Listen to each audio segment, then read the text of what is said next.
오늘은 전천후 영역을 발휘하라. 전천후 영역을 발휘하라. 이란 제목으로 말씀을 상고합니다. 사도 바울은 데살로니가 교회에 두 번 편지를 썼는데 오늘 내용은 두 번째 편지 중에서도 마지막 말, 인사말을 이제 하면서 겸해서 아주 중요한 신앙생활 원리를 소개했는데 그게 바로 영역 있는 삶, 어떻게 살 수 있느냐, 이것을 지금 가르쳐주고 있습니다. 영역이라고 하는 것은 영적인 힘, 영적인 능력을 말하는데 물론 성삼위 하나님이 주시는 힘입니다. 베드로 후서 1장 3절에 보면 신기한 능력 이렇게 표현을 했어요. 원어는 데이오스 디나미스인데 데이오스 그러면 신적인, 디나미스 권능 이런 말. 그러니까 하나님이 주시는 이런 영적인 이 권능, 이것이 우리 성도들에게 있다는 거예요. 그러면 생명도 경건도 바로 우리에게 이 능력을 통해 임하고 또 하나님은 영광 받으시고 또 그 덕스러우심을 또 더 많이 우리를 통해 알리게 하신다. 이게 바로 영역을 주신 목적이에요. 자, 그런데 역대상 16장 11절에도 보면 여호와가 능력 주신다고 그랬어요. 여호와와 그의 능력을 구할지어다. 항상 그의 얼굴을 찾을지어다. 하나님께 능력이 있기 때문에 하나님께 기도하고 하나님을 찾는 자에게는 하나님 능력 주신다는 거예요. 또 누가복음 6장 19절에도 예수님의 능력을 이렇게 말씀했어요. 온 무리가 예수를 만지려고 힘쓰니 이는 능력이 예수께로부터 나와서 모든 사람을 낫게 함이로라.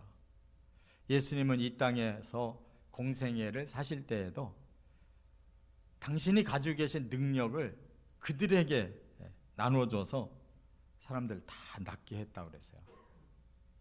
오늘도 예수님은 하늘에 계시지만 우리 안에도 계셔서 우리의 필요가 뭔가 아시고 그 능력을 주신다는 걸 깨달으시기 바랍니다.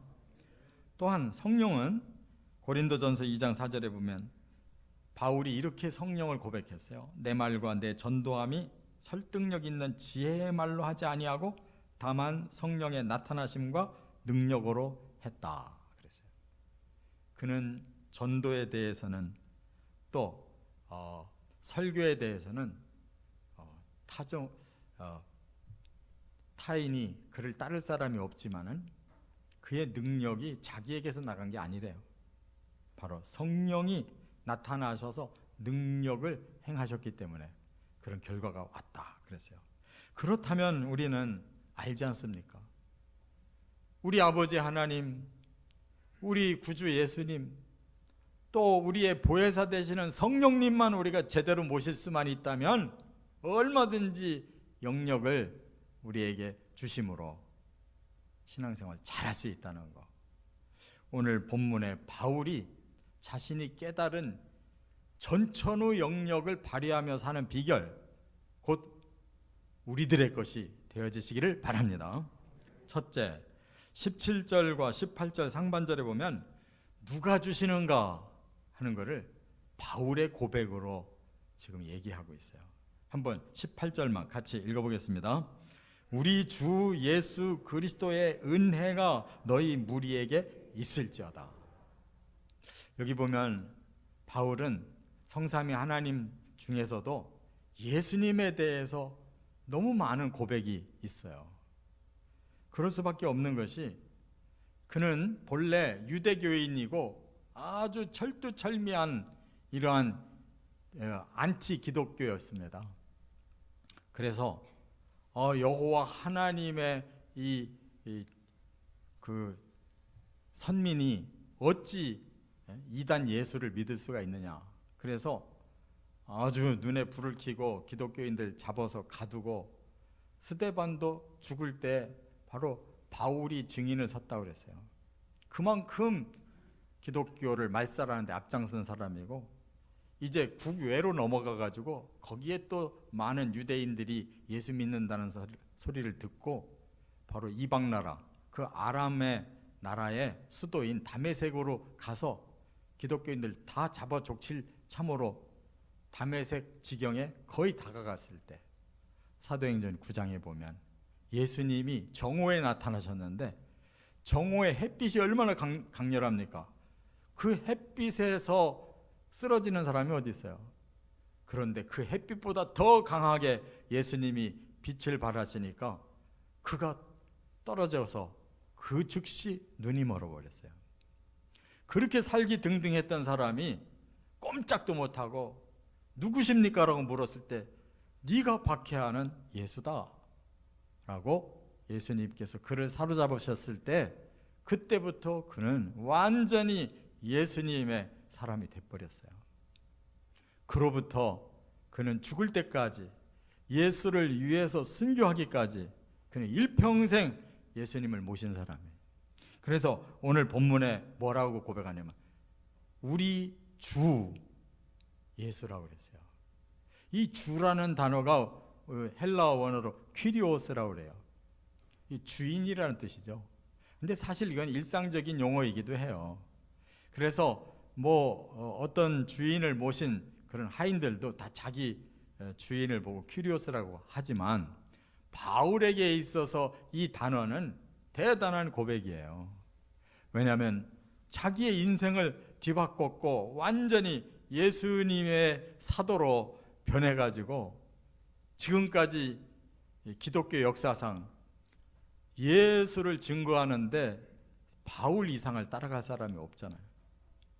그렇기 때문에 바울이 예수를 주라고 고백할 때는 여기에는 주인일 뿐만 아니라 스승이라는 뜻도 돼요.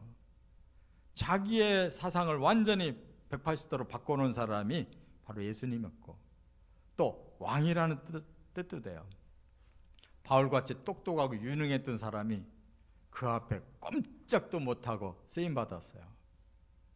저나 여러분이나 우리가 예수를 그렇게 확실하게 만난다면 분명히 내 인생의 주인이신 예수님, 내 인생길을 친히 이끄시는 스승이신 예수님, 내 이 땅의 삶뿐만 아니라 영원을 통치해 주실 왕이신 예수님을 그렇게 바울처럼 고백하시길 바랍니다. 바로 그 주님이 우리에게 능력 주시지 않겠느냐 그 말이에요.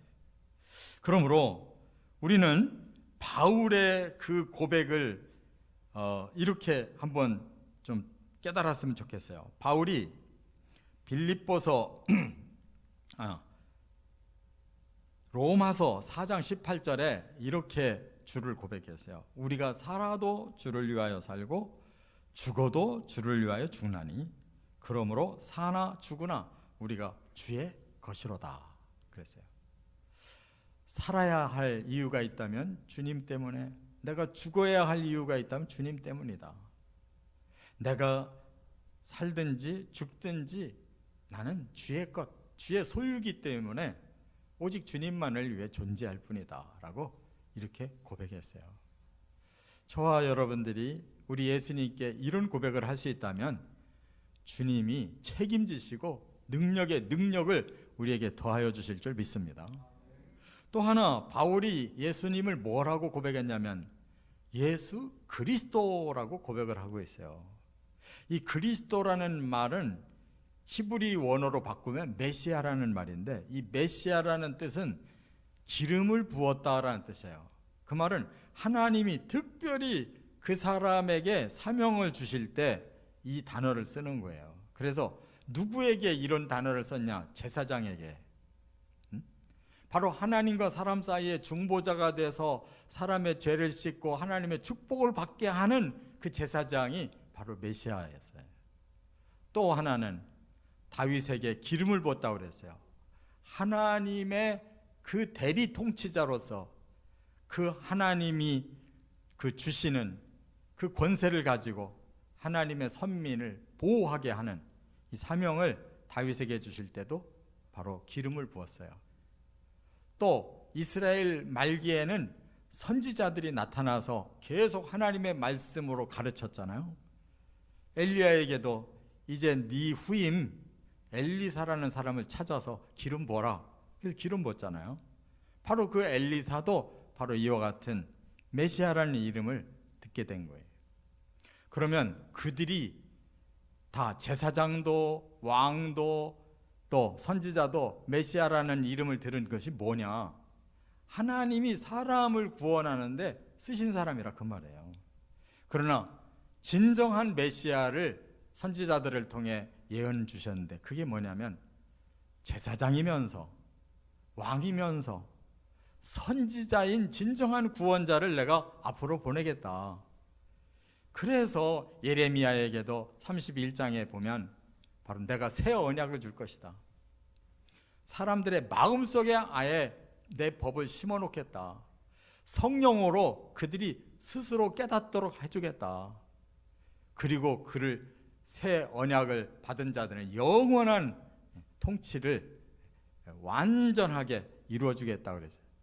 그게 바로 예수가 그 그리스도라고 고백하는 것인 줄 믿습니다. 우리도 그렇게 믿는 거예요. 그렇다면 우리의 제사장 되신 예수님이 완벽하게 십자가에서 우리 죄 해결해 주셨고, 또 우리의 또 선지자 되신 예수님이 우리에게 복음을 주셔서 완벽하게 그 복음만 가지고 구원받게 해주셨고, 또 장차 다시 오시는 그 예수님은 왕이 되셔서 우리에게 영원한 천국에서 마음껏 하나님을 영광을 돌리고 축복을 받으며 살 수 있는 왕으로 오실 것입니다. 그러한 예수님이라고 바울이 고백하듯이 우리가 이렇게 고백한다면 주님이 책임지시고 능력 주시지 않겠냐 그 말이에요. 그래서 빌립보서 1장 20절에도 바울이 이렇게 예수 그리스도에게 고백해요. 지금도 전과 같이 온전히 담대하여 살든지 죽든지 내 몸에서 그리스도가 존귀하게 되려 하나니. 자기는 목적이 그리스도를 높이고 그리스도를 위해서 헌신하는데 목적이 있다는 거예요. 살든지 죽든지 우리가 예수님께 이렇게 꽂혀 있어야 주님이 우리를 책임져 주시고 능력 주실 줄 믿습니다. 뿐만 아니라 여기 17절에 보면 바울이 내가 친필로 이 글을 썼다라고 지금 말하고 있거든요. 아니 그게 뭐가 그리 중요한가? 바울 자신의 친필로 자기의 이름 내는 것이 중요한 게 아니에요. 바울은 예수님께 사로잡혀서 그 후에 온전한 계시를 받도록 모세처럼 엘리야처럼 아라비아에 있는 시내산으로 부름을 받았어요. 3년 동안 예수님께로부터 계시를 받은 사람입니다. 그래서 성경에 로마서부터 빌레몬서까지 적어도 13편, 때로 학자들은 히브리서도 바울이 썼다고 하는 분들이 있는데 이렇게 신약 성경의 다수를 바울이 다 썼어요. 바울이 다 쓴 게 아니라 예수님이 바울을 통해서 계시를 주셨어요. 그렇기 때문에 바울이 이거는 내가 직접 쓴 편지다라고 사인을 할 때는 이게 바로 예수님이 주신 계시의 말씀이다 그런 뜻이에요. 그렇다면 예수님이 우리에게 주신 이 말씀이야말로 능력의 원천이라는 거예요. 예수님의 말씀을, 하나님의 말씀도 천지를 창조하셨는데 예수님의 말씀은 새로운 천지를 창조하고도 남을 줄 믿습니다. 이렇게 바울처럼만 고백하시면 우리가 주 예수님, 그리스도 예수님, 우리에게 말씀 주신 예수님을 통해 얼마든지 능력받고 살 줄 믿습니다. 두 번째, 그러면 16절 상반절에 어떻게 주시느냐, 우리에게 능력 주시는 방법이 뭐냐 하는 것을 16절에 말씀했어요. 한번 같이 읽겠습니다. 평강의 주께서 친히 때마다 일마다 너희에게 평강을 주시고 주께서 너희 모든 사람과 함께 하시기를 원하노라. 여기서 중요한 단어가 뭐냐면 주께서 친히 때마다 일마다 주신다. 요 구절이에요. 어떻게 주시느냐? 친히 주신다. 친이라는 말이 뭐예요? 이 원어가 아우토스라고 그러는데 예수님 자신이 직접 주신다는 뜻이에요. 바로 그 예수님이 우리에게 능력 주신다라는 뜻이에요. 여러분, 이거 얼마나 실감나는 얘기입니까? 바울은 그렇게 믿었어요. 예수님이 하늘로 올라가셨지만 여전히 예수님은 진리로 성령으로 우리와 함께 계시다는 거예요. 그래서 우리가 필요할 때마다 여기 친이라는 이 말씀은 항상 우리를 향해서 보고 계시고 우리를 도우려고 준비하고 계시다는 것이 전제된 거예요. 그렇기 때문에 때마다 일마다 주신다고 그랬는데, 때마다라는 것은 시간적으로 항상 언제나 범사에 그 말이에요. 어느 시간이든지 우리가 필요하면 예수님 아시고 바로 주신다, 이런 뜻이에요. 그렇기 때문에 우리는 예수님을 생각하는 시간만 우리가 있다면 그 시간 예수님과 통하는 시간인 줄 믿으시 바랍니다. 우리가 위험에 닥쳤을 때 예수님을 생각한다면 그 시간 예수님은 우리의 위험을 해결해 주시는 시간이라는 거예요. 우리가 주님께 간절히 간구하는 시간이 있다면 그 시간 예수님은 바로 우리의 그 기도를 듣고 응답 주시는 시간이라 그 말이에요. 또 하나, 일마다라는 것은 이거는 공간적인 의미예요. 우리의 삶의 상황을 말하는 거예요. 우리가 어떤 상황이 닥쳤느냐, 이러한 상황, 저러한 상황, 많은 상황이 우리에게 닥칠 때 이 원어가 트로포스라고 그러는데, 그 시간과 그 상황마다 예수님은 우리를 향해 계시다는 뜻이에요.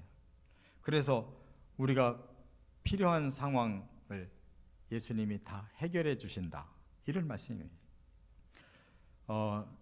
구약에서는 다윗만큼 체험을 많이 한 사람이 없죠. 그리고 체험을 글로 남긴 사람이 다윗만큼 많은 사람이 없어요.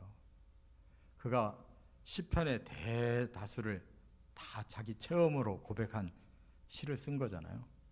시편 16편 8절에 보면 이렇게 말씀했어요. 내가 여호와를 항상 내 앞에 모시며 그가 나의 오른쪽에 계심으로 내가 흔들리지 아니하리로다.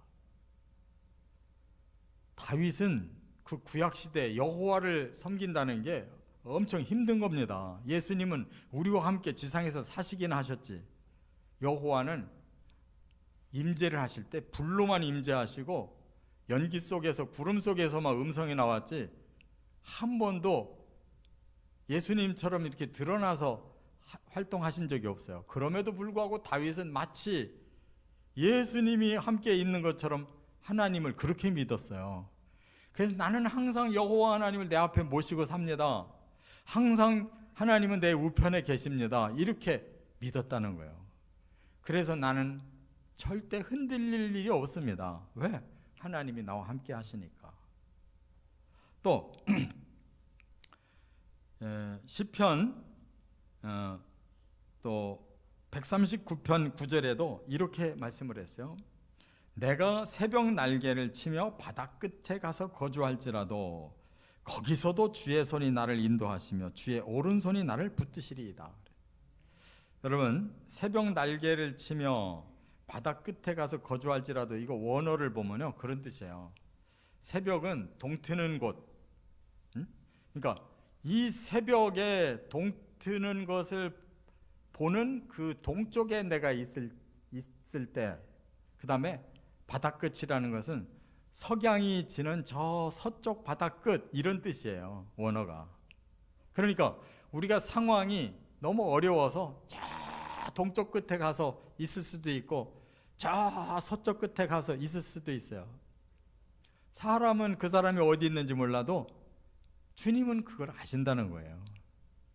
그래서 동쪽 끝에 가서 피해 있거나 저 서쪽 끝에 가서 피해 있을 때 사람은 몰라도 하나님은 아시고 주의 손이 나를 인도하시고 주의 오른손으로 나를 붙드신다라고 고백한 것입니다. 다윗이 그런 삶을 실제로 살았잖아요. 그가 얼마나 많은 생명의 위협을 당하면서 광야로 굴로 도망 다녔습니까? 바로 그러한 이 고백이 바로 이렇게 자기 체험으로 이렇게 말하고 있는 거예요. 저와 여러분도 마찬가지로 어떤 시간이든지 어떤 상황이든지 그때 주님을 바라보시고 주를 의탁하면 주께서 해결해 주시는 능력 주실 줄 믿으시기 바랍니다. 세 번째, 16절 하반절과 18절 하반절에 보면 가장 중요한 능력을 주시는데 무슨 능력을 주시는가를 여기서 설명하고 있어요. 무엇을 주시느냐?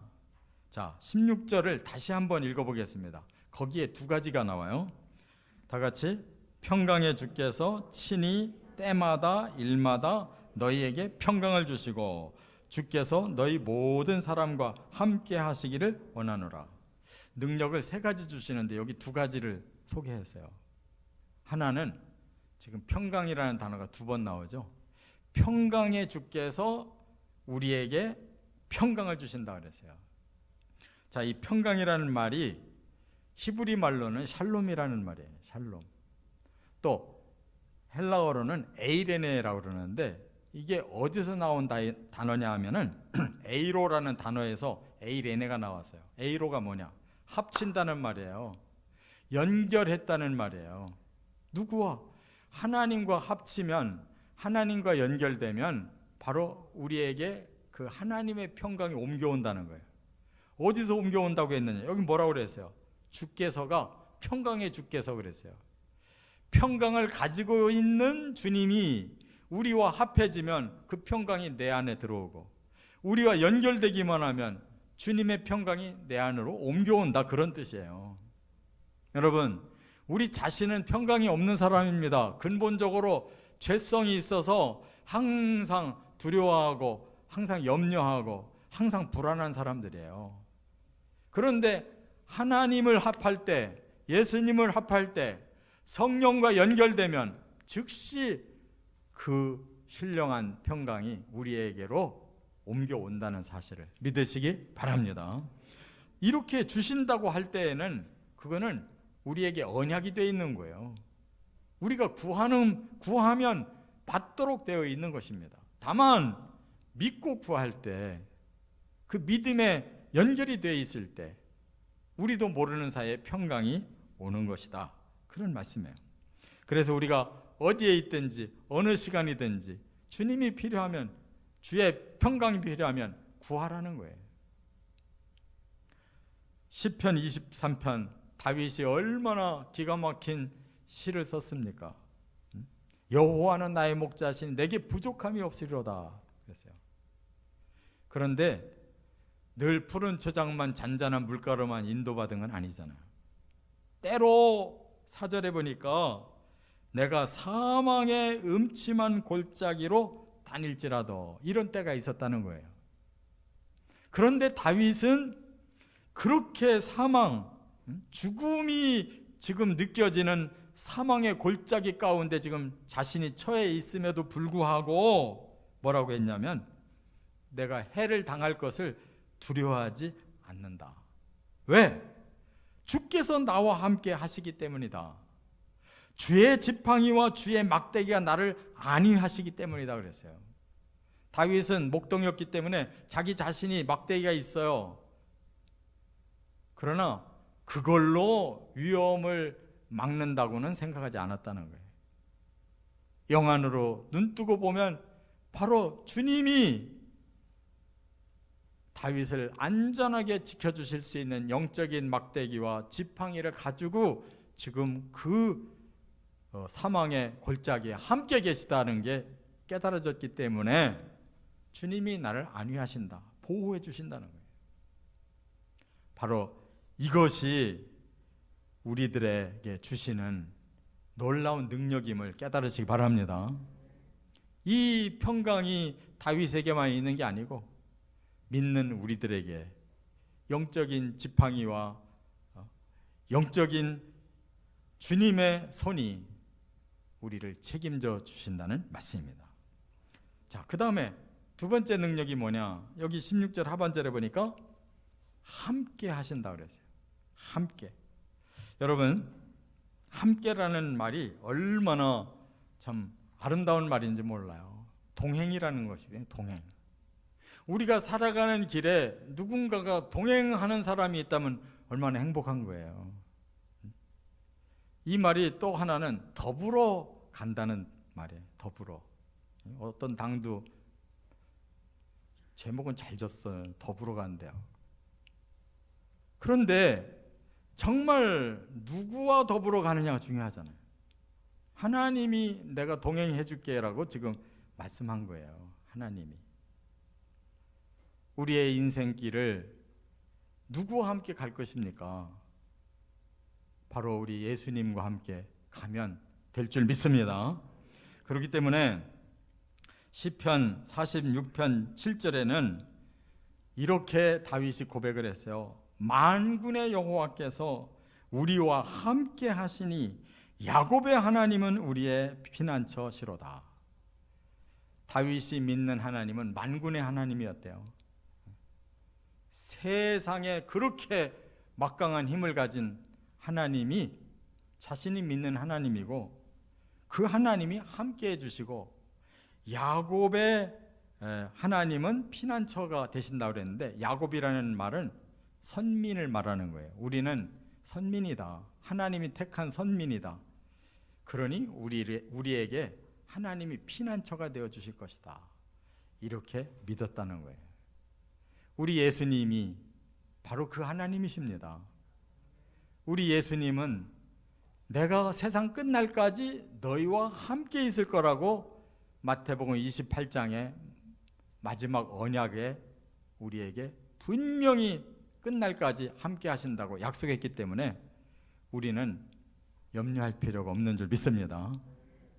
예수님이 성령을 보내신 것은 우리를 피난처로 안전하게 지키시려고 보혜사로 보냈다고 말씀했어요. 그러므로 보혜사는 끝나는 날까지 계시는 것입니다. 믿으시기 바랍니다. 또 하나 능력이 남아 있어요. 여기 18절 하반절에 보니까 은혜라고 그랬어요. 은혜. 이 은혜가 헬라어 원어로 카리스라고 그러는데, 이것은 신령한 선물이에요. 하나님이 주시는 선물. 사람도 선물을 주면 고맙고 기쁘잖아요. 그런데 잠시입니다. 그러나 하나님이 주시는 선물은 이건 영구한 거예요. 그리고 우리가 우리 힘으로 어떻게 할 수 없는 그런 절대적인 것을 하나님이 우리에게 주셔요. 코로나가 생기고 나니까요, 날마다 마스크 끼고 사는데 한 번도 이 마스크 벗고 숨을 크게 내쉬어본 적이 없어요. 항상 끼고 있으라고 그래가지고. 여러분, 우리가 상쾌한 공기를 그동안 얼마나 자유롭게 많이 마시고 살았는지 이미 너무 큰 은혜를 받았는데 우리 모르고 사는 것뿐이에요. 이 맑은 햇살을 우리는 얼마나 많이 누리며 살았는지 우리는 그걸 모르고 살았다 이 말이에요. 이 신령한 은혜는 한도 끝도 없이 우리에게 계속 쏟아지고 있다는 것을 깨달으시기 바랍니다. 그래서 기쁨도 즐거움도 감사도 축복도 인자하심도 자비로우심도 칭찬하심도 재능을 주심도 다 이 단어가 카리스예요. 이게 다 은혜라는 거예요.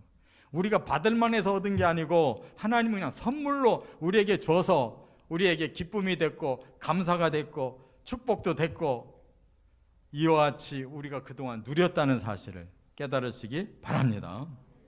그래서 시편 8편 4절에 다윗이 이렇게 고백해요. 사람이 무엇이기에 주께서 그를 생각하시며 인자가 무엇이기에 주께서 그를 돌보시나이까. 이렇게 형편없는 우리에게 영화와 존귀로 관을 씌우셨나이다. 다윗은 그 형편없는 목동이었었는데 나중에 왕이 됐잖아요. 영화와 존귀의 관을 썼잖아요. 상상이나 했겠냐고요. 저 같은 사람이 무엇인데 하나님 이토록 은혜를 주셨습니까? 라고 깨닫고 있어요. 근데 저나 여러분은 비록 왕은 못 됐더라도 왕 못지않게 하나님의 사랑받아서 구원받고 천국을 소망하고 오늘도 믿음 안에서 살고 있는 줄 믿습니다. 충분히 우리는 은혜를 받고 있는 거예요. 그래서 깨닫고 보니까 하나님의 이름이 얼마나 아름다운지, 여호와 우리 주여 주의 이름이 온 땅에 어찌 그리 아름다운지요, 이렇게 고백하고 있어요. 우리는 자기 이름만 아름답고 온 땅에 좀 퍼졌으면 좋겠지, 우리 예수님 그 이름이 얼마나 아름다운지 온 땅에서 그렇게 아름다운 이름이 없습니다라고 고백을 못 하잖아요. 왜? 은혜를 받았어도 깨닫지 못하니까 그런 거예요. 우리는 이런 마음으로 살아야 어느 때든지 또 어느 상황이든지 예수님이 직접 주신다는 이 전천후 영역, 모든 것이 다 합력하여 우리에게 선이 되고 승리할 수 있도록 주시는 평강과 동행과 그리고 은혜의 이 능력이 우리에게 있으니 이제 그 영역을 마음껏 발휘하면서 살아가시기를 주의 이름으로 축원합니다.